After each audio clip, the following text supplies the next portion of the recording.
বিশ্বকাপ দলে জায়গা পেল Neymar the Santos junior.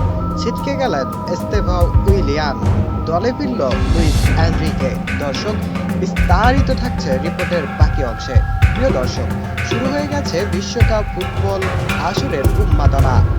18ই May squad ঘোষণা করবে ব্রাজিল কোচ কার্লো আনচেলত্তি। তবে কার্লো আনচেলত্তির পছন্দের তালিকায় কেই বা সম্পূর্ণ ফিট।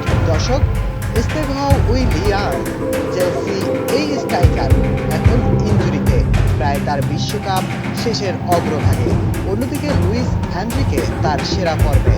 এদিকে নেইমারকে আনফিট করে দল থেকে বাদ দিয়ে রেখেছে কার্লো আনচেলত্তি। দর্শক, এখন তিন নাম, তার মধ্যে খেলবে কোন দুইজন? লুইস এনরিক, এস্তেভাও উইলিয়ান নাকি নেইমার জুনিয়র? দর্শক, যদি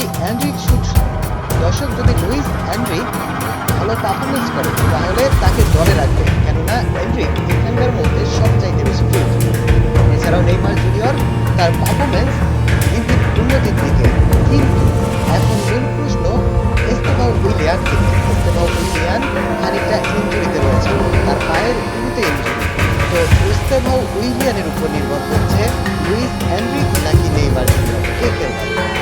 যদি লুইস এনরিক দলে থাকেন সেক্ষেত্রে এস্তেভাও নেইমারের মধ্যে একজন খেলবেন, আর যদি এস্তেভাও দলে থাকে তাহলে এনরিক নেইমারের মধ্যে একজন। আর যদি ডস সান্তোস কি নেইমার জুনিয়র দলে থাকেন তাহলে দলে এনরিক অথবা এস্তেভাও উইলিয়ানের মতো যে কোনো একজন তারকাকে রাখতে হবে।